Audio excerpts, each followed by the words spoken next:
We are live. And since I have all the power there and wait until I'm good and ready to let him in, so he can recognize who's the boss. So you guys can't see him, but I can see his reactions when oh, look at that. Everybody's up in here doing Dora the Explorer over here in the comments. Uno, dos, tres, cuatro. Uh-oh, is Brian late? No. No, I hit the button at 7:59. So no, do I sound like Jason when I say no? I was not late. No. Let me bring Jason in. It is his show, you know. He should be here with us. I mean, at least he freaking got here on time today for once. Hey, good morning. I've been here for a fucking while, but yeah. No! Is that better? So I sounded like you, right? If I made it sound like you, I suppose so. I think it was a mutual. That's how you guys say no. Oh, is it? Okay, I'll remember that next time. Well, maybe you don't prolong the no. But it's like a real, like, powerful O. Like, when you guys speak, I can see the accent over the O. You've been spending time chatting with Martin, haven't you? No, I've been spending 71 weeks chatting with you. What is wrong with us? Yeah, 71 weeks. Well, what's up, my people? How are you guys doing? Thank you for joining us, guys. We're going to try and stay on track. I'm going to try and keep Brian on track tonight with regards to the snakes. I'm going to try my best. We know how that's going to go, but we'll do 2 minutes in. 2 minutes in, he's interrupted me twice. I'm just putting it out there. Normally, you're like, why aren't you talking? Are you going to talk? Am I your co-host or just a lettuce? That's 3. 3. You see, guys? I'm telling you, if you go and you watch some of the previous episodes, I've been cataloging. Well, today I did Bowling with Brian. And I have all the names of all the guests from all these weeks. Nice lineup of guests. So I'm going to do the same with the Keeper's Corner and with What's in Your Cup. But, man, just think about that. Right now, this is episode 71. 71 weeks of dealing with you. I see some new people. Really? Yeah. Wow. Yeah, that's about right. Well, I see some new people here. For you new people, this is the Keeper's Corner, where we share best practices for keepers and breeders. Every Friday, the final Friday of the month, we host newer breeders, usually in their first year, hence the term freshman and fabulous. And I believe this is Freshman and Fabulous 12. That means we did it for a whole year. Wow, really? An entire year. Happy Friday. Thank God it's Friday. I saw Marlon being a little troublemaker today. Starting beef with Kevin from Nerd. I don't know. I saw that, Marlon. I saw that. You guys are troublemakers. I only cause trouble on Wednesdays. That's it. I only cause trouble on Wednesdays. Oh, is that for everybody else? Yes, sir. You know, I have a few T-shirts that I have to send you. I'll believe it when I see it. I don't blame you, man. I mean, fuck, I paraded that one of yours around like a flag for almost, the better part of a year. You know, like, let's face it. So. Thank you. Yes, thank you. Definitely, I need as many blessings as possible dealing with this man. So I definitely appreciate that. Oh, wow. 71 weeks of dealing with this character here. Watch the other 70 episodes, and then we'll see. We'll see. Please do, because that would be a really interesting response. Someone coming in fresh like that. So Drop Time was, Eric, if you were, Drop Time Reptile says that he was on a year ago. Wow, how time flies. If you were episode 1, and I think, you know, we had talked about doing the There's a lot of people in episode 1. There you go, interrupting me again. We were talking about you doing us doing the 3-year reunion to see if they're still around. But I think we should have a reunion. I mean, a year later, so many people have had clutches, and they're on to bigger and better things. And then, gosh, we could bring back some of the flakes too. I wonder if they would come back and let us make fun of them. Well, they should, considering I put up with it every fucking week for the last 71. So what's one night, guys? But in all seriousness, what would be good is to bring the guys, or not the guys, but the breeders out there that have successfully completed a clutch, and then hear what it is that over the last year that they've picked up that's helped them deviate from problems, or maybe save them from some problems, maybe share some information with some other people that may not have seen it coming. That's what the whole point of this is, right? Share some prior knowledge to prevent future errors. I wasn't listening to you. You never listen to me. See? This is why I sit quietly. I smoke a joint beforehand, and I just like, fuck it, whatever. Brian wants to use me as a target, fine, have at it. And then I get you want to know why? Because this is like so cool. Then when I come in guns blazing, you complain the whole time. Well, first of all, one of the things I just think is really cool is, hold on one second. Have I not sent you shirts, Andrew? DM me. If I haven't sent you guys shirts, let me know. Because, yeah, I've got some. No problem. I definitely need to send you guys shirts. My beautiful daughter. Right my on princess. 71 weeks now. In a row. 71 weeks. I do a live at this time. You want to be on the live? Say hi. Hi. Thank you for joining us. 71 weeks. Thanks. Call me later. I love you. Fuck off, Claire. Well, it's funny how many times she has done it. So the reason, well, first of all, I was looking at that's Jim. So I'll send Angie a shirt. I don't know if I'm gonna send Jim a shirt. Because I know Angie makes my shirts, so I'll send Jim a shirt. God, I've got at least 3 of theirs, and they sent me that custom one. I could have swore I sent you guys one, though. Fuck. All right. We'll get that taken care of. But I let you guys bootleg my shirts. I mean, isn't that the same? Isn't that the same thing? You guys made the bootleg ones, right? No? Well, Angie, I love you. We will send you the bootleg ones, by the way. I know, and they didn't even use them. They probably started mass selling. I am the worst. Me personally, I'm the worst with t-shirts. Jason is a little better, but he charges like if he was Ralph Lauren. Like he thinks he's selling Gucci t-shirts. They cost like $79. Oh my God! It cost me $20 just to get it to you. Just to get the shirt from me to you is like $17.50 or something ridiculous like that. So this is why I wasn't listening to you before, because we have some new people and then we have some people that come in a lot. But to look at all these feeder names, I gotta go check all these people out. Little Feeding, Amazing Feeders for You, and Live Feeding ASMR. Yeah, that's pretty cool. And we do get into the topics about feeding often. So it's really cool to see a lot of feeding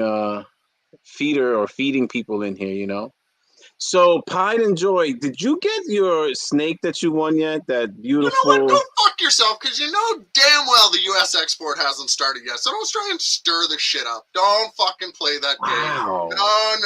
No. Don't even start that. You are hostile. Why are you so hostile? Why are you trying to throw it under the bus like that? I don't know what's going on. You do too. He charged me $100 for shipping, and he still hasn't sent you your snake. Show me the bill. Show me this bill I sent you. Claire says you guys need couples therapy. So Claire had me cracking up today. She had a post about standing halfway in, halfway out of the door, because people that stay inside, and people that depressed people, it's good for them to stay inside. No, I'm saying it backwards. It's good for depressed people, but bad for people with anxiety to go outside. Good for people, good for depressed people. Whatever. You get you get my drift. She's a snake person. I'm trying, man. I'm trying. She's a snake person. I'll DM you. John Sprafera. Guys, John is going to John, be how on. are you, buddy? He's going to be on Bowling with Brian. I don't think, so John, just so you know, Here we go. I'm transparent, and Jason was thinking about having you on this show, but you'll never be on this show. I'm just letting you know that now. This ought to be good, John. I'm interested to see how he's going to spin this. No, because he's like one of the like 3.5 people that are pro Jason. There you go. So yeah, he's I he's wondered never what it was going to be, but there it is. Yeah, he's never going to be on the show. Oh, Randy, we haven't seen you in a while. What happened, Randy? You were talking all that nonsense. You wanted your own segment to sponsor. We sent you a invoice. Randy, send me a DM. Let's chat. I've got an idea. And you never came. And you never came back, man. You never came back. No, shoot me a DM, buddy. Let's chat. Listen, there's another crazy person out there like you that likes to hear Jason, and she DM'd him and she was very upset that every time he goes to say something, I cut him off. That's Wayne and Alice. Oh, it is? Yeah, that's who it was. I was hoping to get them on so they could lambaste you a bit, but Oh, so you know what? Maybe she could chip in with you and Reagan Renee. Maybe the three of you can pay for that segment, and Jason will get a full 30 seconds.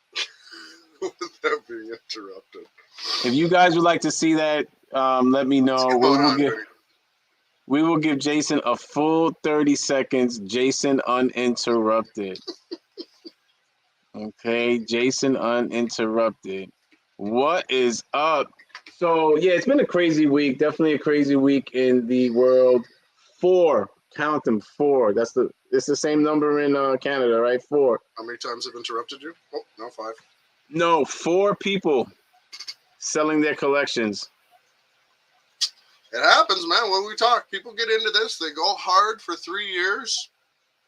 It's like most hobbies, actually. I mean, we saw the same thing in paintball. I think we've talked about that before. I used to do a lot of paintball. Guys that get in, dump huge money. 3 years, out. Most of these, expensive hobbies seem to be that 3 to 5 year mark. Buddy, anytime you want to shoot paint on the field, I'll be happy to use you as a target, Brian. I see you giggling away there, man. Anytime you want, I am down. Let's play. I'll gear you up. So Claire says, I noticed a mad live feeder names tonight. It may have something to do with that episode on Wednesday. What, you started shit again? Yeah, of course. Of course I did. What'd you do? Know that. Oh, Wednesday's show was about the hypocrisy of nerd. And being that I'm a Yankee fan, I really don't care about anything that's New England, to tell you the truth. So it was about the hypocrisy of nerd and them attacking live feeding when they got live feed videos generating 1.6 million views, which equates to about 7K American, not Canadian, because that's like $3. But what I was really laughing at is that you said that there's no exporting, but I've seen a few people with snakes. I didn't say there's no exporting. I said my U.S. export hasn't started yet. Oh, so you're saying Billy has a better exporter? Billy uses a different company, I believe. To be honest, I think they use Reptile Express and we use Reptile Runner. I'm not sure, though. I can't speak for them. But it's irrelevant. If any of my U.S. clients are interested, as we've spoken, you are free to reach out to Reptile Runner directly to find out when the brokerage is coming through. In the meantime, we are told that paperwork should be coming through next week. There we go. That's how it was. Staying inside, all that stuff right there, Medusa is there saying. So Claire says, that's dope. I breed rats and ASFs, but you don't have a feeder name, so I don't care. I don't care. All right. Now Claire's going to curse me out. I know it. I love it. I'm the rude one. You are the rude one, you rude bastard. 100%. Just to you, buddy. I like that. So the catch is Jason Uninterrupted is going to be after the show. That's it. We'll talk about all the stuff that we didn't get a chance to. I like it. I like it. So wait a minute. What are you trying to say? You're trying to hear Jason? Oh, my gosh. So our shows are really, really expensive. So because I see a lot of people out there, and I'm not knocking anyone, but they don't charge anything, and they say they have sponsors. Jason doesn't get anything. I was like, so. make sure you specify that this is not a we thing. Jason contributes his face, the logo, information, and takes the abuse, and Brian profits.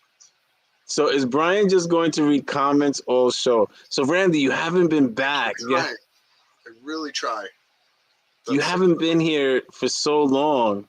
Wow. And then you come back and you just start busting balls. Look at that. Wow. Help me keep them on track. Let's talk I like that. I like that. You see, because you're absolutely right. It's all relative, right? It's all relative. You're absolutely right, 100%. I like that. It's all relative. Don't encourage him, guys, please. No, I really do like that. So we have four breeders. 4 breeders go down this week, and I think it's important that we talk about that. I see Mike. I see Peter. We have our guest here.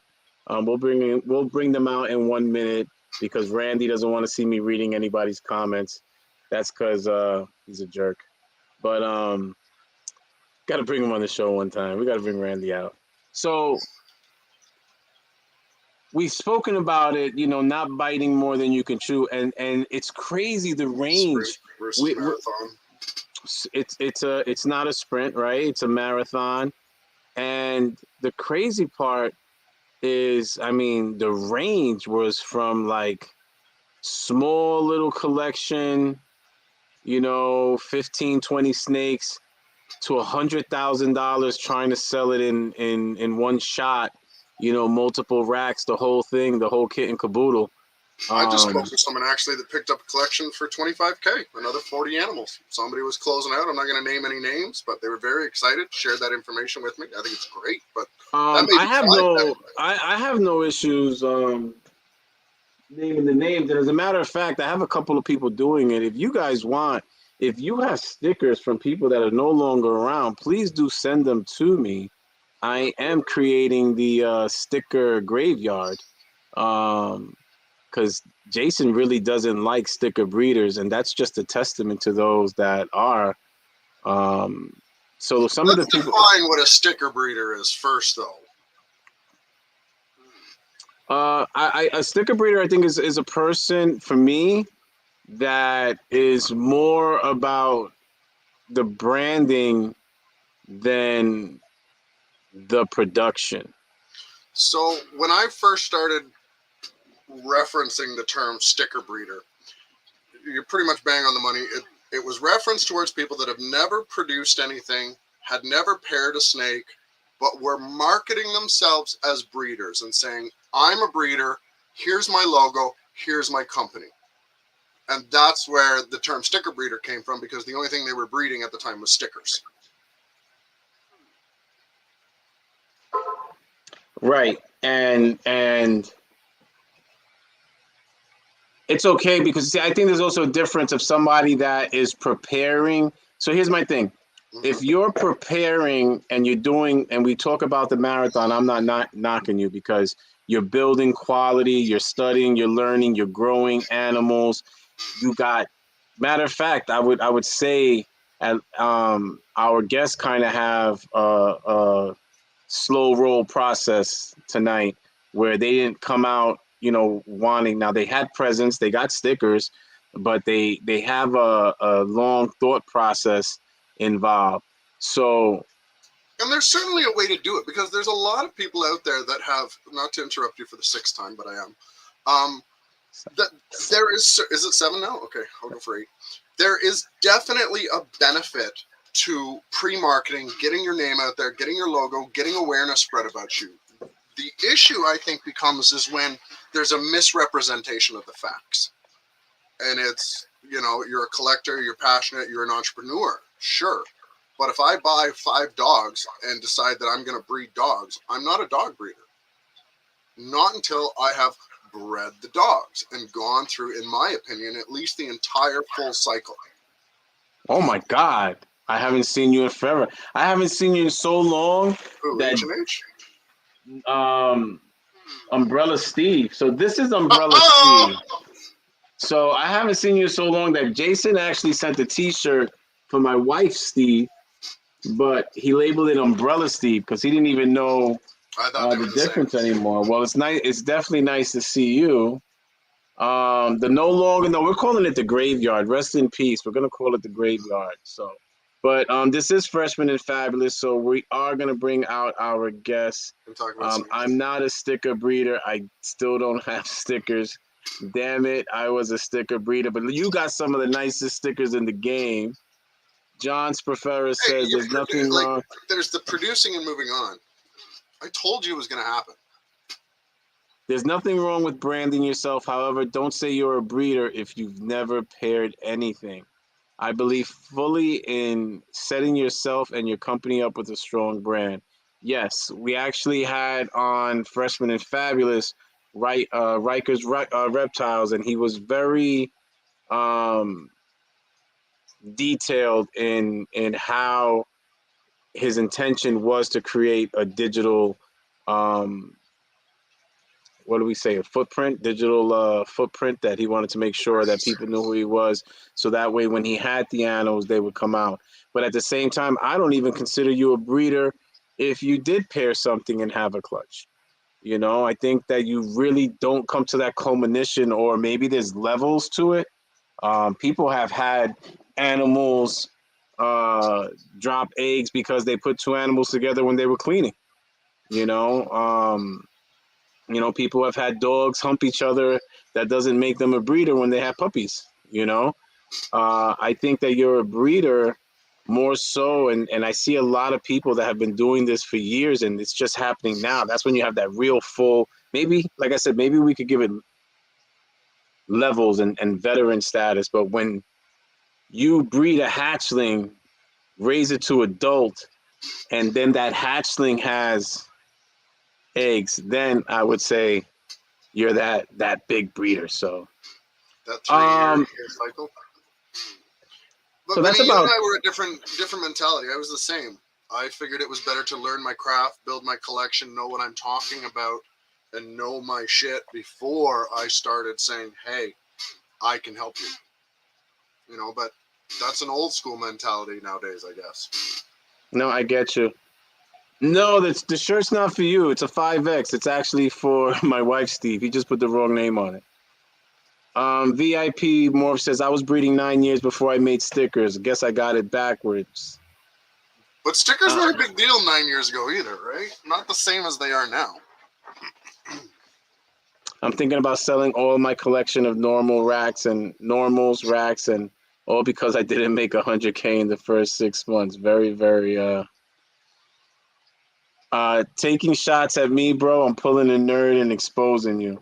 Go for it. I might get 60,000 views. I also have heard that you're a breeder once your babies have babies. That's what I'm talking about. I'm still not a breeder. I'm just a ball python enthusiast, keeper, and future breeder. I see a lot of people use the term future breeder. I mean, I don't think there's anything wrong with that. I know also people in their first year that if you call them a freshman or a rookie, they take offense to it. It's just reality. I mean, if you go to college, your first year, you're a freshman. Hey, you graduated high school, right? You've had other accomplishments. Some do better than others. Some advance faster than others, but So Jar Pythons also said, I heard you're a breeder when your babies have babies, then they have babies, then they have babies, then they have babies. That's cute. All right, guys. So listen, let's bring out our guest tonight, and we'll see how many times Jason interrupts that. Oh, at least one more. All right. So if he is not early, he is late. So we're going to start out with Garden State. How's it going, guys? What's going on, Peter? How are you, buddy? Good. Peter, what is up? Welcome, welcome, welcome. And thank you for being on time, unlike your co-guest. Oh, boy. Oh, you saw that? I like it. What's up? So we have Mike from Banana Bread Royal. So it's interesting because I think you're a perfect example, Mike, too, about setting that digital print or that digital footprint. But you also have a background in marketing, and you have one of the most recognized brands in this ball python world, and you haven't put anything out yet. I remember being very surprised when I had heard that from Brian at the time, because I had seen your logo, I knew who it was, and I was like, what are you talking about? Really? So, and that's a nice hat, man. I hate to give Brian credit. I really fucking hate, but you're here, so I got to pay homage. It's well done, man. You've done a nice job. Appreciate it, Very man. nice job. Jason, do you have one of these? Fuck you, Brian. Mike, Do you we're have going to one of talk about these? that. No, I got you, think bro. so. No, it's international. Don't even worry about it. Oh, I got love for my international brethren, man. So listen, I can't even. So Jason, look, when we do the mega giveaway, this Mike had donated this one, so you have a shot to win that. I will put your name. I would actually enter, because that's a nice cap. Wait a minute, didn't you win? Didn't you win one of them? Me? Didn't you win one of them? I think if I won something, it was like a membership, and we rolled it forward. I wouldn't have taken anything from our show or our giveaway. So John Python says Banana Bread was one of the first stickers I really wanted. Me too, but let me tell you something. Then I ended up getting a bunch of them, and I couldn't even stick one on here because the thing was hell. It was so. I got it finally. I finally That's got quality, it. bro. Quality. Oh man, that thing was so difficult to get on. Yeah, they are. They are. What? All right,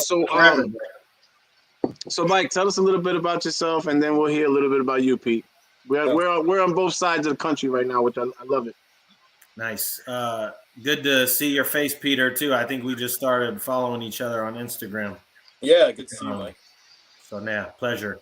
You know, man, just like you said, you know, I got the marketing degree, I had the vision, and I was a little insecure, man, because I heard the sticker breeder comment, and that was me, dude. So, you know, straight up, just like you said, Brian. The truth is a bitch, but it's the truth. So, you know, that wasn't my intention, man. I've already, just in the 3 years I've been doing it, I've seen a lot of people come and go. So I get, you know, the mentality from some of the more experienced guys, and you know, I'm here to stay, man. I invested a bunch of money. You know, I'm thoroughly enjoying myself. And, you know, I wanted, just like you said, I'm sorry, what is it, Jason? I'm sorry. Yeah. Lettuce. Here we go. I was like, fuck, you had to give Brian that extra ammo, didn't you? Lettuce. But yeah, I was just preparing. I was just getting my name out there. So the second I drop some babies, you know, people will want to fuck with me. And that's really my main concern. Get a little insecure with the comments from the big guys, and you know, I'm just trying to make a name for myself. I don't think that I'm one of them. Everybody's insecure, brother. What'd you say? I said everybody's insecure. I have my doubts of myself. I just put out the post. Believe in yourself, man. Like, if we live in a world where we play Chicken Little and we worry about what everybody else thinks and does, and you know, all the things that can go wrong.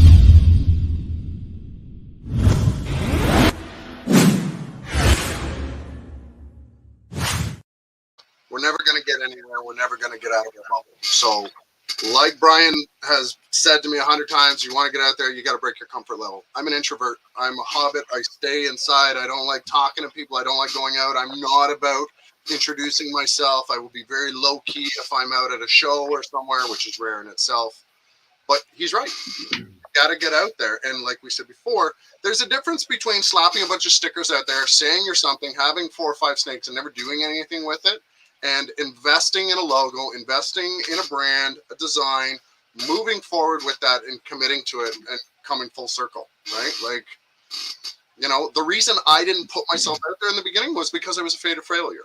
Well, unfortunately, that 9 years before I came to the market, so to speak, and put myself out there socially, that 9 years was essentially wasted, because now I'm building up the rapport and the reputation that I could have already had 9 years in advance had I played it differently. So there's 2 sides to every story. What I don't like is misrepresentation.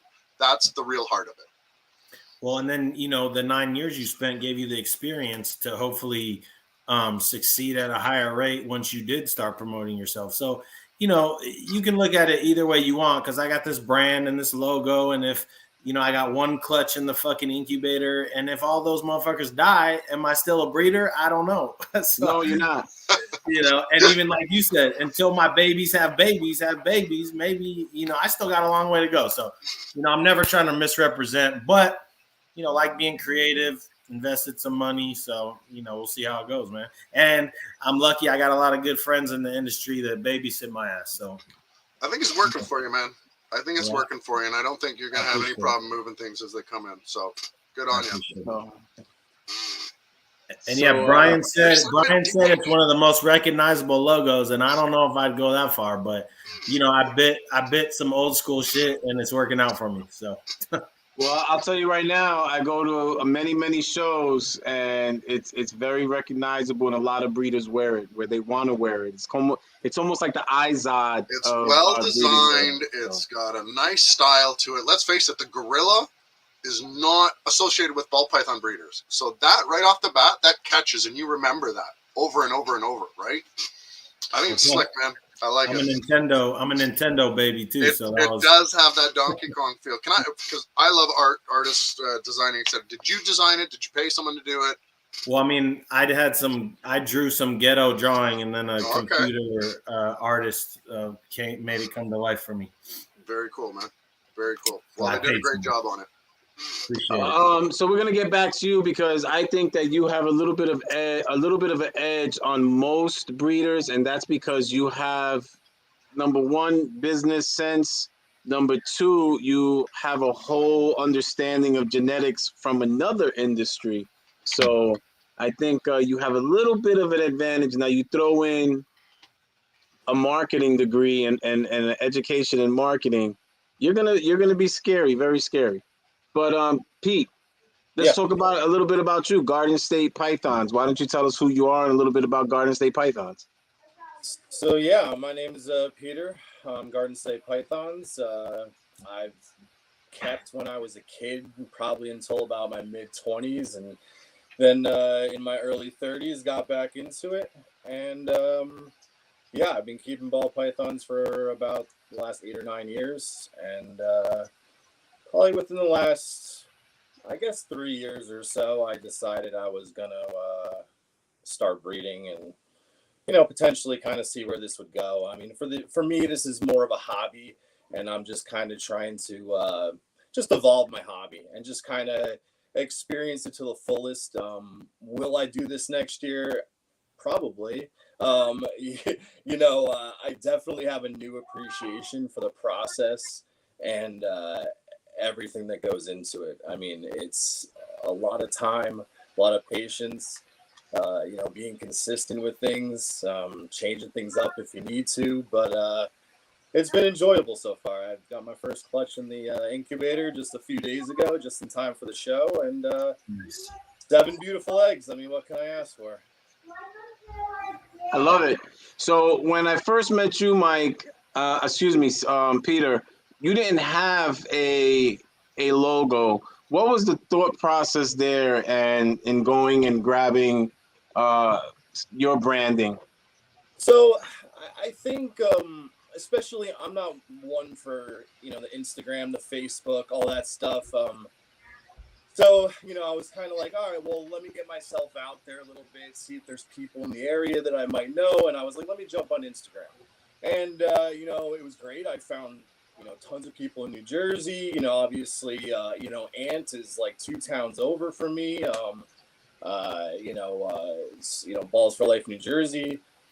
Steve is down south, and then all of a sudden I find all these guys in New York too. So I think you just kind of get to a point and you're looking for an identity. You don't just want to be Peter anymore on Instagram or P Holden. That's what I was. So it was just kind of awkward, and I think you might be taken a little bit more seriously in the industry. But, I was just trying to get myself out there, just kind of have an identity and, be able to use that to potentially help myself down the road if I have some eggs. Obviously, you can't keep them all. I'm prepared to keep them all. I knew going into the season I would only have 2 clutches. So, I prepared myself ahead of time. But that was really the main reason. It was just trying to give myself an identity. trying to be on social media and trying to do that a little bit more, which I'm kind of back and forth on, but it's enjoyable. So speaking of somebody that hasn't created that snake identity, where his Instagram is John Sprafera, he's asking where in New. I know where you are, but you can answer for yourself. Where in New Jersey are you located? I'm about 5 minutes from the Willowbrook Mall, Wayne, New Jersey area. So matter of fact, Willowbrook Mall, first place I bought a cell phone, came in a bag. That's how old I am, guys. It was probably a nice little flip phone too, this small. No, it actually came in a bag, like clay tablet with the little. If you remember, I used to go to Willowbrook Mall to Mac the girls that worked in retail. But if you remember Magnum PI or the car phones, it looked just like that, but was in a big black leather bag with a battery pack. So you carried a bag, and it had a cord. So my cell phone had a cord to a battery pack. But I got that at Willowbrook Mall. And then about a year later, I went back and I got the big A-Team. They call it the Zach Morris phone, that big brick phone. Yeah. That's what I was gonna say. Yeah, that was my. It depends on how old you are. My age, it was the A-Team phone. Youngins, it was the Zach Morris phone. So that was my second one. But they were from Willowbrook Mall. And actually, we met up in Jersey Gardens Mall, right? When you bought a snake. With Soul's Balls. That's how we met first. I mean, obviously, I knew you from YouTube and Instagram. But, yeah, we met up at the, over there. Picked up a snake from you, V, my Super Pastel Lesser Calico. I was looking for something calico and just kind of like the calico gene. So, yeah. So that's what I'm talking about. Jack is my age, so he knows what I'm talking about. He had one in '88 too, so there we go. That's what we're talking about. All right, so you guys have already shared the importance, and it's not about being a sticker breeder, but it is about having presence. And I think, and it's not about being a sticker breeder, but for me, I think it's important to have the presence before you have the product. And I mean, the reason why I say that is it's very easy to get stuck with those eggs and not having anyone to sell them to, even if it's good combinations or you made some great stuff. If you don't know people, you're not going to get the value for it, even if you're able to sell it. When you create that following, right? People want to buy from me. They want to say I have a banana bread or a Garden State Python animal. People don't really talk about Canadian Reptile Adventures, but he has some cool branding. Such an asshole. Literally, fucking guys like, hey, shirt, this, that, and the other thing, answering questions, then you shoot that out. All right, so Pete, I know you were probably freaking going crazy the other day. This is very, very recent. Matter of fact, I think I got contacted by both of you when you were having them eggs popping out. Let's talk about it. I mean, damn, Mike, I know you're in the weed world, right? But you'll never ever get that same high again. So you guys are still floating on that first high, that first clutch. Go ahead, share how it felt, Mike. What you went through when you first knew that you had eggs coming out. Oh shit, man! I was, I was checking my snakes twice a day, man. Just looking for behaviors, and the last thing I expected was fucking eggs, bro. So, just before work one day, routine, pull the drawer open, and there's fucking eggs in there, bro. I freaked the fuck out. So I, always in a hurry to work. I'm always fucking late. I apologize, everybody. But yeah, so I just had to hurry the hell up, scramble to pull these eggs out before work, just because I didn't want them to get too crusty. I mean, I don't even know what happens if you leave them in there too long. I guess you can let the mom incubate them if worst comes to worst. But so I kind of panicked straight up, and I pulled these fucking eggs out. And then I'm looking at the female, and she still looked a little like, I guess, lumpy. I mean, I got kids. Lumpy. I've never seen a snake after she gave birth. So I thought maybe she was swollen or something, and everyone was like, nah, bro, there's still fucking eggs in there. So I left her in there, came home from work after work, and there was 3 more eggs. So I got 7 in my first clutch as well. They all seem to have strong veins, and one of them looks like it might be something wrong with it, but other than that, they look pretty good. And the female's back on food, smashing food, looking good. But yeah, it was a shock, bro. As much as I prepared for this shit, that was the last thing I expected to see in there, man. So I think that's awesome. I mean, it's a great feeling, and I think it's one that you're always going to be excited about. But it'll never happen again. It'll never happen again. Yeah, and I hit up you, Brian, and I hit up one other dude that's local, and I was just like, "What the fuck?" I did the same thing. And so, yeah, they both gave me some good info. So no, and I get excited for you guys. Like I'm waiting for it. Like we watch you and we see how you're building your collection, and you're starting to put these pairings together, and you have a powerhouse collection, and to see it finally come into fruition, it's exciting. It's exciting. Yeah. And Pete, you did the same thing. You called me. Nobody called you, Jason. Actually, Peter did, dipshit. But anyway, thank you. Oh, that's because I didn't answer. All right. So, such an asshole. Fuck. So Pete, how was your experience? It was. You guys are both pretty recent. Pete, yours was this week. How did that feel, and how did that go down for you? I mean, obviously it felt great. I was pretty prepared. I've had my incubator running for quite a while now.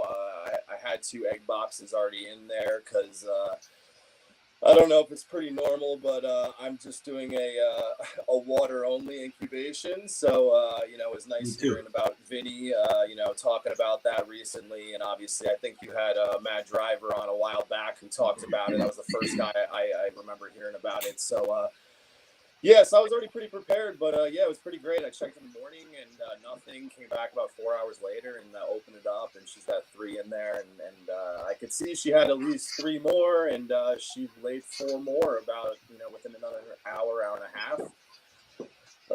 I think I got them out pretty quick. Killing them apart wasn't too bad. I had like maybe 2 or 3 that were a decent amount, but everything came apart okay, and I think the only thing I forgot to do in the madness is I didn't weigh the eggs, but I don't know if that's really necessary. I did weigh the female afterwards, but I guess that's a rookie mistake, but I don't know. I don't think I've ever weighed eggs. Okay. I guess it's just a video. Really? People weighing eggs. I fucking weigh them all, man. 100%. Your eggs are usually going to be coming in between 85 to 135 grams, and 135 grams is going to give you a baby that's going to be sitting usually around 90 to 95 grams. If you get a bunch of 70-gram eggs, man, you got problems coming. You're working on I've 30 never, to 50-gram babies potentially. Been there, done that. I've never. I like it, Peter. I never. That one doesn't snore. I never. It's funny, with all the stats that I keep, I've never gotten into weighing the eggs. Well, we have talked about in the past about breeding females too early and the detriments that it causes. And I have acknowledged that in the beginning, I bred females too early. Some of my females, those same females that got fattened up to the 2,500 gram, 2,700, 28 gram mark, when they laid eggs, you're such a bastard, I'm waiting for it now. When they laid eggs, it was still only a 6 to 7 egg clutch, but the eggs were huge. They were 100, 135, 140 gram eggs at that point. So the extra weight correlated into larger eggs, which then correlated into larger babies, which were healthier and started eating sooner. Now I'm done. You thought I was going to interrupt you, didn't you? Well, after I called it out, I realized you wouldn't, just to spite me. So then I felt safe in continuing my conversation. So now, Peter, when we met, you already had shared that you intended to do things slowly, but very intentional, and specific. So there are other plans you have after this pairing, correct? Correct. Yeah. I mean, and also to go back to the pairings, I wanted my females to be over 2,000 grams. They're my pets first. So, I mean, the last thing I wanted to do, and I'm not saying it's wrong to pair at a lower weight. I'm just not experienced. So I'd much rather have a big female, you know, that's got some good size on her, and you know, hopefully that'll be a little easier on her. But yeah, I have one more pairing. I have a pastel clown, and that was bred to a you know, a yellow belly spot nose yellow belly leopard spot nose het clown. So that's kind of what kind of got obviously Justin. You know, you see that and you're like, ooh, that'd be kind of cool. I already had a pastel clown. So yeah, that's my other pairing. But you know, we're still going strong with her, and it's looking good, but we'll see. All right, so I see you wearing a US Ark shirt. I just want to say, guys, remember US Ark is not a trend. We do have an awesome charity t-shirt. It will be in the video description. Make sure you are spreading awareness and supporting. Again, we have more problems in it's not going away. It's not going to stop. This is going to be an ongoing thing, guys. More issues in Florida. Now, my man got like the best branding in the game, and you're not rocking anything. Bro, I just got off work. You should be rocking it at work. I do. I know when you went to the Phoenix Suns game, you were sporting it. Yeah. Well, it's funny because my company struggles with marketing, and I hate it. So I've given a lot of my employees my gear, and they wear my shit more than they wear our own shit. So that the company gear. So for those of you that don't know, I mean, I remember the first time you were on Bowling with Brian with me. Wow, a long time ago, right? So and you had power back then, and you've just reinforced it. Like you keep going level to level. So you must be selling a shitload of weed, man. Yeah, we sell a lot of weed, bro. We sell a lot of weed. To put things in perspective, I am the buyer for my company. We have 4 retails. I bought 2,000 pounds of weed this month to sell through the retail. So I buy tons of weed, literally. And on 420, we did almost $400,000 just for that one day. Wait, I'm sorry. All the times have changed, man. Yeah. I know. The fact that we can even just talk about this openly, right? So wait, I just want to make sure I heard that correctly. You said 2,000 tons? No, 2,000 pounds. Oh, okay. Which so is literal tons. So I buy tons of weed. Okay, all right. Because when you said that, I haven't smoked in forever, but I'm probably still burnt out. Because I just heard 2,000, then I heard tons, and I'm like, whoa, hold up. No. Well, maybe in my career, bro, I'm not sure, but so, right now it's monthly. So you're more on you're a buyer, you said, but it's a whole genetics world in itself as well when you're dealing with marijuana. I know Jason knows a little bit about that. Yeah, there's definitely some similarities there. Has that helped you in any way, shape, or form coming into the ball python world?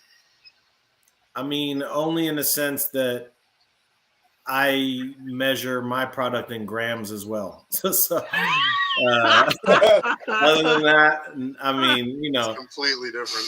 Just the knowledge of, you know, how they breed cannabis and, you know, picking phenos and, you know, this and that is, you know, it's genetics, man. It's, you know, it's all, no matter what industry, it's a similar concept. Okay. Process. So and your first clutch, what was the pairing? It was banana leopard 50% double het ghost pied was the female, and the male was super pastel champagne leopard 50% double het ghost pied. So I got some banana champagnes coming. Now, if you make a world's first, will you call it a banana bread? Oh shit! If it's a banana, if it got banana in it, I'm down. Now, banana was definitely part of your branding, right? The banana gene. Yeah, well, that was the first snake I ever bought, or the first ball python I had, and they just blew my mind, so I just ran with it. Now, what is your most anticipated? Well, I'm not gonna say your anticipated clutch, but what's that pairing you can't wait to do? I know that you're still growing out a lot of babies, but what's that? I mean, you got a lot of shit going on, okay? Bro, Yeah, I tried to pretend like I could plan my snake's lives, and it didn't work out very good. So I prematurely I assumed these females would have had the eggs. I could have had them back on food, and then I could have rehomed some of them to make space for these new ones. None of that one is planned. So here I am. I just got 6 new snakes in the past couple months. Been paying on them for 6 months, and I haven't got rid of any. So I just have those 6 new ones on top of all the ones I already had. But some of the new ones I got, I put a lot of money in, bro. A lot of money. The weeds world has been good to me. So yeah, I got a lot of crazy shit right now, but they're all little babies, man. So I mean, my shit ain't gonna be popping for a couple years, Long probably. haul. What's the plan in the meantime? I mean, I'm just gonna pair these females as they're ready. I mean, like I said, I thought I could plan shit out, but you can't plan nothing. They The market do changes too, man. What's that? The market changes. What's Yeah. hot now? Let's face it. Somebody can put out a video, and all of a sudden, something that we never expected is going to explode. And you're like, oh shit, I've been sleeping on that. Yeah, and Jake Kobilka, he does that a lot. But yeah, I know what direction I'm going. It's just a matter of time. But I got a lot of crazy shit, man. So I would imagine that I could pull some world's first out my ass in the next couple of years. Well, You we said talked about the potential out there Stop before. interrupting me. You said that champagne was you got a couple of head pies in there, so you could easily hit a champagne head pie there. I think that's a beautiful snake. It could potentially be a banana champagne ghost pie.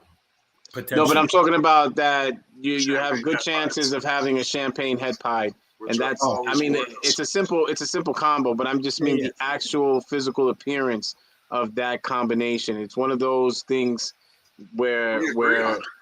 yeah, that's one. And number two, it's one of those things where gene in the heterozygous form actually affects the phenotype. So I find it fascinating. I like a champagne head pie more so than a champagne pie. Yeah, and I got my it's similar with the urban camos too. Oh yeah, you got an urban camo too. Yeah, you want to see her? No, but you could bring her out. Yeah, you do, bro. Yeah, you do. I love urban camo. I got my baby with her big what does she look like? I forgot what type of dinosaur she looks like. Yeah, she's getting big too. That's beautiful.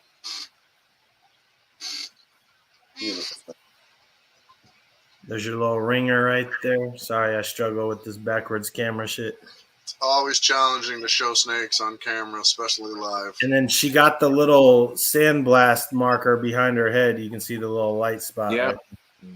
It's gorgeous. Yeah, she's badass. I got her from the Scales family, which he just said he's getting out the game for some reason. I haven't confirmed that, but he posted about it. It's confirmed. It's confirmed. That's actually one of the 4 I was mentioning. I think Mac asked me to drop the names. I only know 2 names for sure, and one of them is the Scales family. They want to sell it as a complete collection. They don't want to break it up, so it's racks and everything, and you're looking at $100K right there. And then the other one, I know their name is Zumbito's Morphs out of Pennsylvania. Small collection, which there's a funny story there, but I'm not going to talk about it now. But he sold his collection, and then there's 2 more in there that I can get their names. But yeah, so it's not secret, guys. When people are selling their collection and they're selling out, they want to move their snakes, so it's not a secret.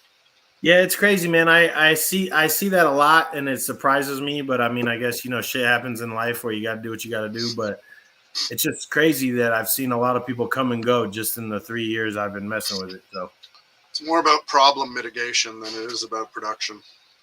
So I don't have you on my 3-year list, and I think also, Pete, because you have this slow methodology going on like that, I think that it's just such a huge benefit, because what happens is sometimes some people just go too hard too fast. Yeah. And I mean, it gets out of control really quickly. Well, I'm definitely glad that I started back just as a hobby. And, I started, at one point I had 6 exoterras. Each one had a snake in it. They were set up perfectly fine. They did well. I was able to come in, hang out, see them. They were right there. But yeah, I made the jump and yeah, just kind of slowly, chipped away at what I wanted to do. I got a couple racks, and then, once I got those, then I thought about, okay, let's do the incubator, and just slowly kind of going with it. I mean, even before I got the racks, I built my own rack, and just did some DIY, watching some other people on YouTube, and just got my ideas and figured out the whole, snaking your heat tape through and getting that all situated. So yeah, so it's definitely a slow process, but I'm glad I'm experiencing each part of the way, not just kind of skipping stuff. It's nice to know that I still have the rack I built if I need it, stuff like that. It's good just to have extra stuff around.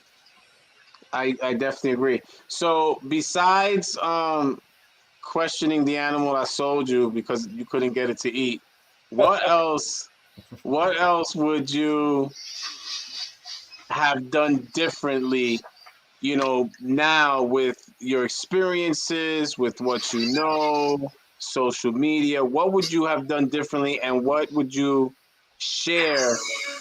Not that it's going to matter, and the reason why I say it's not going to matter, Jason and I do this show to help people not make the same mistakes we've made, and we have other people share, and they're going to make the same mistakes anyway. But if you could have done something differently, what would it be?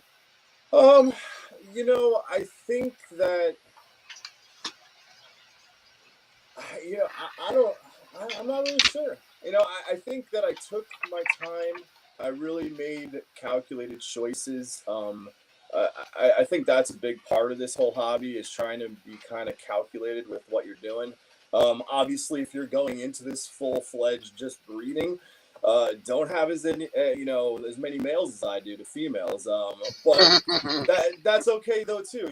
And some of my snakes, they're not here to breed. They're just here for me to enjoy. So I guess that would be one thing if you're going the breeder aspect. Just be calculated with your choices and your decisions and your breeding. But because there are times where I'm like, would I have done this, or gone that route? But I think I'm in a good place. I kind of set myself at between 10 and 15 snakes to kind of cap myself off and just start breeding. And that's where I'm at. I was at 10. A couple other ones came my way, and that was that. So just be patient. Just take your time. Do your research. Talk to people. I mean, obviously, you guys have been great. I've always, reached out to you and a couple other people. Don't be shy. I've been greater, right? What's that? I've been greater than him, right? Yes. Okay. Yes, Jason. Wow. No. Wow. Hey, Pete, you know who not to call next time, right? Hey, I winked at you saying I was close. All right, so Mike, same thing, Mike. You just shared a little bit, like you really can't plan for certain things, or sometimes your plans just don't pan out. But you've been around for a little bit now. You've done a lot of good things, but share something that you wish you would have done differently, or that you would recommend that others really put some thought into it before they jump into this. I mean, like Peter, I just kind of took it slow. I was just keeping and enjoying, and then I just got as I had 6 snakes, I just felt like breeding was the next thing that I wanted to do. But basically, the only thing I'd change is that I probably just would have bought different animals out the gate. I have more money now than I did 3 years ago. So the shit I'm buying now ain't the fucking same as the shit I was buying 3 years ago. It sure ain't. What's that? I said it sure ain't. Yeah. Yeah. So that being said, I mean, that's really it, man. I took my time. I just got an incubator a couple months ago. I built my rack like 2-3 levels at a time. Now I only have 6 levels on it right now. I started out with a little rack with 8 slots in it, a little yearling rack. So, I mean, I just been taking my time, just kind of, going as the snakes go, which y'all know that they take their sweet ass fucking time sometimes. So, it's been a good pace for me. I'm good with it. And, now I got 5 potential more females that are going to lay for me this season. So that'll be 6 clutches total. If all of them don't go, I won't be terribly upset because I don't know what the fuck I'm going to do with like 50 snakes. But that's the overwhelming part that you guys were talking about. That it can happen quick, and I'm a little scared of it. So when in doubt, offset your females. What's that? When in doubt, offset your females. What does that mean? Right? Breed some this season. Oh yeah. And as they're recovering, breed the others the next season. That gives those ones time to regain, rebuild, and put that extra weight on, and it takes the stress off you. Yeah, and I don't even have a choice anyways because the first ones I bought are ready for the most part. The next wave that I bought are still around the 1,000 gram mark, and then I got a bunch at like 300 to 500 grams. So a couple years down the line, I'm sure all of them will be ready at the same time or whatever certain times. But yeah, I'm definitely gonna strategically plan and definitely not try to overwhelm myself. And I have 20 some. I have 24 snakes right now, but I'm planning on getting rid of 4 to 6 of them. So I'm trying to stay around 20, and then obviously you're gonna have a holdback or 2 here or there. But I'm gonna be real selective on the holdbacks, but I'm gonna have some crazy. So that makes me think. And I actually had the conversation with you, Pete, earlier in the week. I know both of you, being that this is your first go around, it's like I don't want to be a bother. I don't want to be.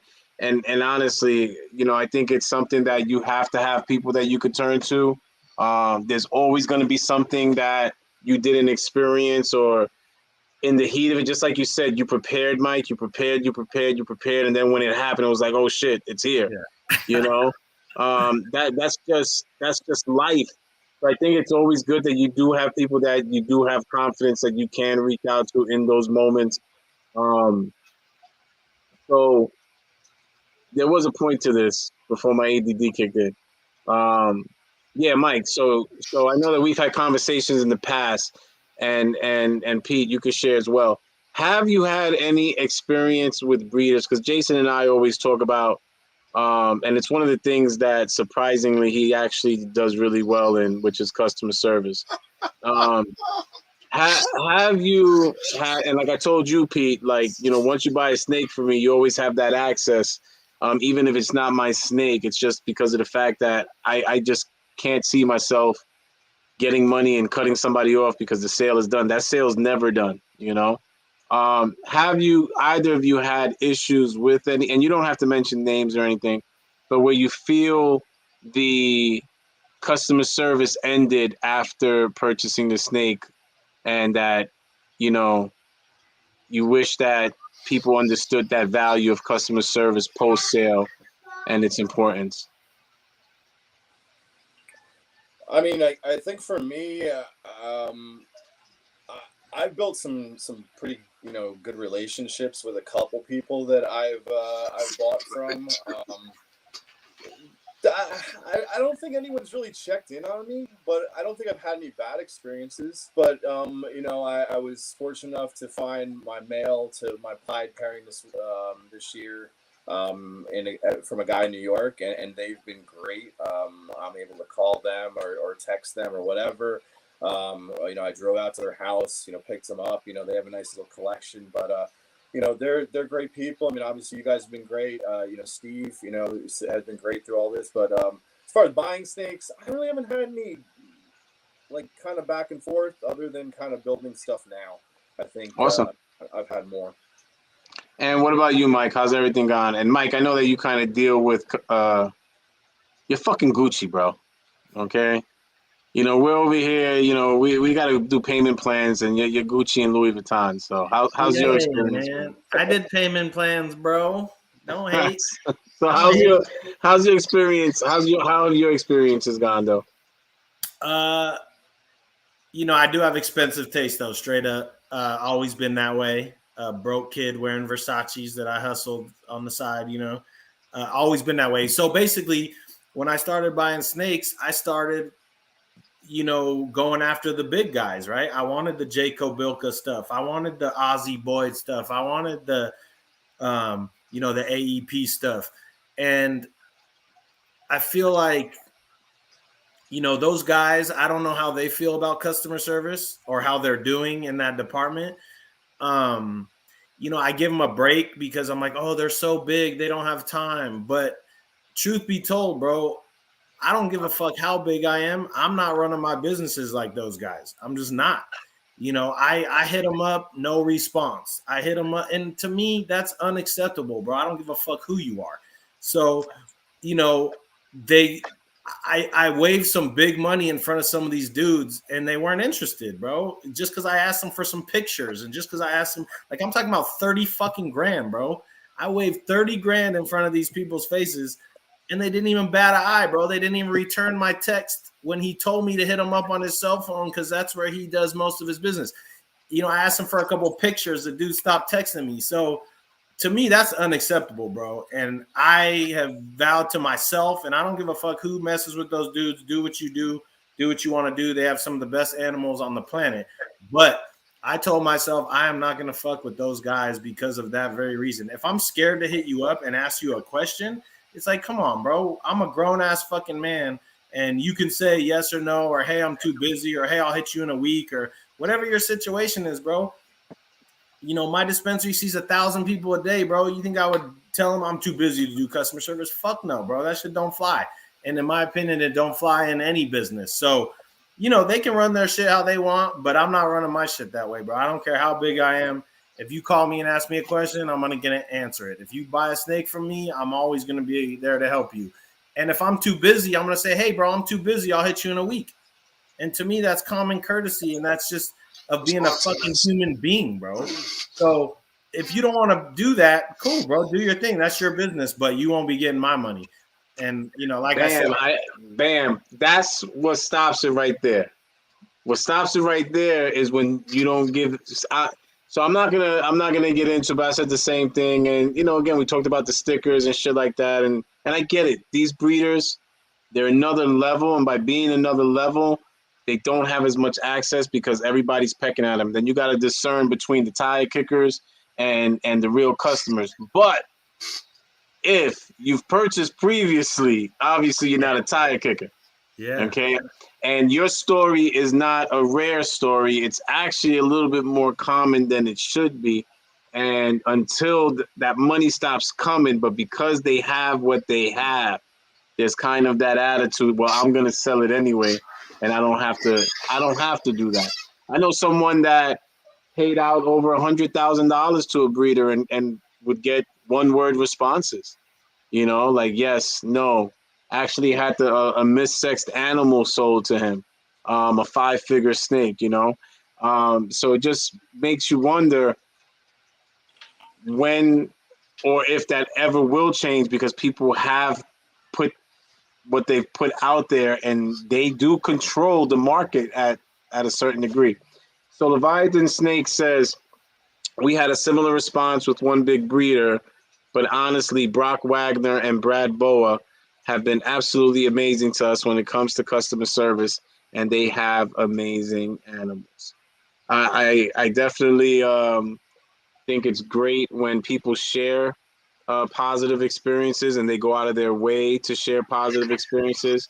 The internet is a powerful tool. Social media is a powerful tool, and we're very quick to use it when we have a negative experience. I don't think we use it enough when we have a positive experience. So all you people should be out there talking about how great I am on social media, and using this powerful tool, okay? Because there's power in numbers. No, but all jokes aside, I think that, first of all, I didn't know that you were going to be so passionate in your response, but yeah, man, that's a fucking sore spot for me, bro. Unresponsiveness driving me nuts on all angles. So, bro, I was begging these dudes to give them money, and they just weren't fucking interested. So that forced me to explore some different avenues. And yeah, I hit up Brock. He was cool as hell. I hit up Matt from Royal Pythons. He was cool as hell. I bought from Kyle at Royal Ambassador. These dudes snubbing me made me search different avenues. And honestly, I got as good or better animals for fucking cheaper, dude. So appreciate it, fellas. You know what I mean? I'm gonna fucking take some of your money out of your pocket ASAP. There you go. So John Ferreira says, I have to say I've been blessed as well. Jason has been absolutely awesome. I'm not sure which Jason he's talking about. The other breeder I've dealt with is Showcase Serpents. I cannot say enough about those two. You know what? I agree. I agree because I always tell people, first of all, I've had businesses since I'm 21 years old, and without customers, you don't have a business. I don't care what your business is. So, like I said, Mike, you have experience in another world, and sometimes, and I've said it when I first got here, I'm like, you people don't know who I am, but I've been a big dog in a lot of other worlds, right? So it's kind of like you just are used to a certain level of respect, and sometimes it's just bare minimum respect. But if I have to, and I said it, I will never, and this is even before the snake world, I will never beg anybody to give them my money. Okay, I've literally said that where you feel as if, you know, they're disregarding you, and quite often it's a lot of money. So I love it when I go to a show and you go to a breeder's table, they don't even lift their head up at you. And I'm just like, wow, you really aren't trying to sell these animals. You know, so I definitely get that, and I think that it's something that with the way things are today, more and more. I went through a similar experience. It was blamed on a glitch. Had to do. I'm just gonna leave it at that. Put two and two together. Had to do with the urban camo. There was a glitch supposedly on Morph Market. I took it like I was just being ignored, and ended up getting urban camo female for 1/3 the price just through a hookup. You know, so I'm just like, wow, you didn't get my money. They'll get more of my money down the road. I'll talk more about them. It is what it is, but I'll never beg anyone. And I think that's one of the things if there's going to be one thing you guys take from this show, you're not buying anybody's friendship. I just want you to know that. All right. You could give them 100,000. If you didn't hear that, that's not a hypothetical. I'm telling you straightforward. Literally gave this man over $100,000 and still gets one-word answers when asking questions about snakes, almost as if you're bothering me. Okay, so think about that. You are not gonna buy your clout. You are not gonna buy their friendship. Support the people that support you.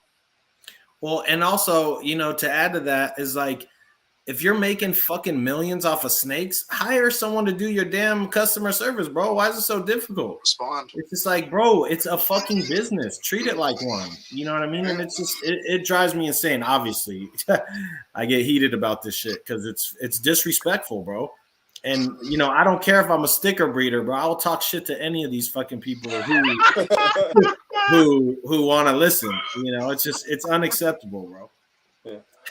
So I'm interested in seeing where you're gonna be in a few years, only because you do have a lot of power going on. So it's gonna be interesting to see how if what you've done in your other worlds come into fruition here in the snake world. It will be interesting to see these conversations in a few years. It definitely will. All right, so gentlemen, this is the most important question. We're past our hour mark. We need to know. Yeah, you guys. I mean, I think you're intelligent. So which one is it, guys? Come on. Go ahead, Mike. I mean, shit. I don't know if I've ever used either, but you know, guessing, I'll probably go with the KY, bro. Oh wait, I don't want to influence your answer, Pete. But Pete. I mean, you know, I honestly don't know because I'm still too afraid to sex my snake because I don't want to do it wrong. So. Oh, we talking about sex and snakes? So I'm still sticking with the KY.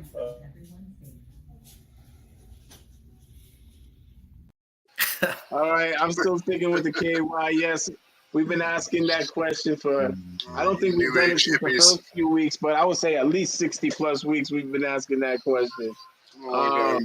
Yeah, that's funny. But no, I think you guys have shared some really, really good perspective. Brought up some valid points. Yeah, I really wish you guys, you know, the absolute best. Hugh says, I'm a sticker breeder too. But yeah, Hugh, you had like the same sticker as like 3 other breeders. You guys all had the same stickers. Matter of fact, I think Sumbito Morse was one of them that had the same sticker design and someone else. Then you went and switched it up. My pants go on one leg at a time, to hell with any big breeder that can't respect the up-and-comers. So wait, is there something wrong with me that I freaking I do put my pants on 2 legs at a time? Jumping into them every morning. Yeah, like you got one That's talent, bro. side. It's just easier. It's more efficient that way, no? What's going on, Saz? But I'm not even gonna say it because I don't do that gay shit, Saz. I don't do that gay shit. You're on the wrong show. That you could do that gay shit with that guy over there. You could do it with that guy if he You likes said it. did the workout video he thinks you do? I was gonna send it to you, but I figured he'd sent it to you already. Nah, He hasn't sent it to you. I'll send it to you. you freaking special boys. You're very special. All right, so gentlemen, thank you for sharing your time with us. I really do look forward to Mike. I'm glad you made this happen. I see the Thank you. chlorhexidine in the back. Look at you being a good boy, taking care of your snakes. Big jug. Man. Pete, same thing. Thanks for joining us tonight. Congratulations to both of you. It's great to see that you guys have your first clutches landing. I hope everything goes well with those eggs. If you have any issues, feel free to reach out to me or Send Jason. it to him, Saz. You'll get a better answer from me than Jason. That remains to be seen. So yes, thank you, Mike and Peter, for putting on a good show today.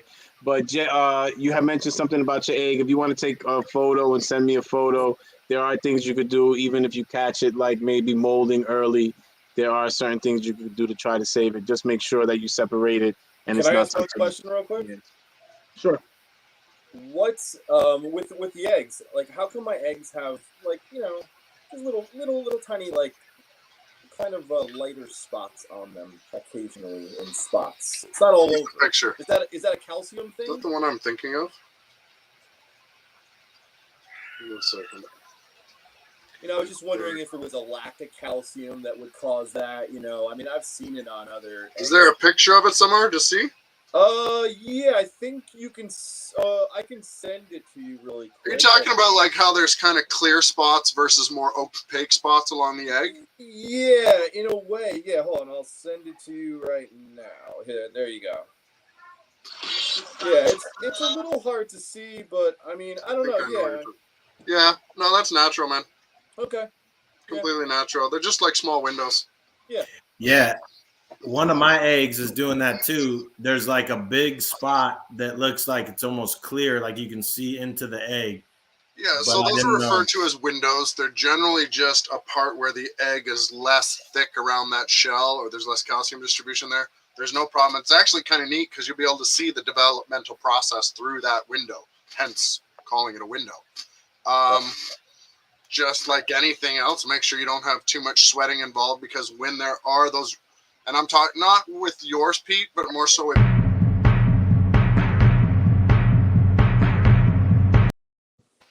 Shout out to our sponsor, DTMG Python. If you have a more prominent window and you end up with the egg sweating, that window area is going to be more susceptible because it's a thinner membrane now, if that makes sense. Yep. But generally speaking, it's never been a problem, and it's just been an interest or a neat little thing that you can watch the process through. All right, cool. Thank you. Well, gentlemen, thank you. We appreciate you gifting us the gift of time. And again, to much success, and keep us posted. Can't wait to see. How many days do you think it's going to be? What are you incubating at, Mike? I'm at 88. What are you incubating at, Pete? I was at 89, but I kicked it up to 90. Ooh, okay. That's interesting. Got to be a little careful there. Yeah. Yeah, Okay. yep. 88, I think you're going to be at about, I'm putting it out there right now. Jason, give me a number. 57 to 58 days. I was at 56, 57. Okay. But 88. Again, I'm in the northern hemisphere. Well, I'm not in the north. I've told you guys before, my incubations always run a little bit longer. It's why I bumped my temps up last year. It ended up not going well. So he's in Arizona, hot. I'd stay at 88. I wouldn't So go much higher. I'm gonna stay with 56, 57 at 88. And Pete, you should be cooking a lot faster at 90. So that would be I would could say be a 48 to 52. yeah, they're gonna be cooking a lot faster. I'm gonna The say problem 53. you run into is early development. That's where you run into the reason you run into deformity is because you're speeding up the process so much. You're trying to get a lot more done in a lot less time. Okay, the egg doesn't, or the baby doesn't have the same time to absorb all the nutrients from the embryo. That's why you end up with smaller ones, generally speaking. That's where you'll end up with more kinking potentially, hot spots. You know, we've talked about this before. Make sure your eggs are spaced out, or sorry, your egg bins are spaced out so the air can flow evenly through your incubator. If you stack all your bins on one side and you create that jam up where the air can't flow, you're going to have hot spots. You have hot spots, I need not explain what goes wrong from there. So there's a lot of experimenting involved. All right. So guys, just a reminder, It's fucking slick. we should be doing the giveaway next week. It's supposed to be next week, Jason. So we'll be giving away bronze memberships to USR, sticker packs. Talking about, I won't give out any stickers from the sticker graveyard, but we'll be giving out sticker packs, T-shirts, swag, and snakes. Snakes. We got like 8 snakes. You giving that away? Fuck no. Fuck no. You giving that away? So guys, make sure you tune in next week. We will post what you got to do to be part of that giveaway. If you did whatever was asked before, you're already in it. Everybody else, you have yourselves a great Friday. Thank you, guys. Make sure you are following Banana Bread Royals, Garden State Pythons. Keep showing them love. Keep them posted, guys. Everybody Hey, I got one last thing. I'm still sitting on a bunch of swag because no one fucking buys it. So if anyone wants some free swag, hit me up. I'm gonna send you some just so you can rock my shit. Swap, buddy. Give it away in the mega giveaway. You hear me, Mike? What'd you say? Swap. I said let's get a swap going on. I got a bunch of new swag that just came in too, buddy. So you don't want none of his shit. You don't want none of his shit, Brian. man. Nobody asked I'm ready. You don't want none of his shit, Mike. I got you. Yeah, I'll hit you up on IG, man. You too, Peter. If you want to rock some of my shit, I'll send you I something. like it. I appreciate it. Thank you. So, gentlemen, next Friday, don't forget, mega giveaway right here. Everybody else, have an awesome weekend. Fuck yeah. Appreciate it, fellas. Thanks for joining us, guys. Thank you. See ya.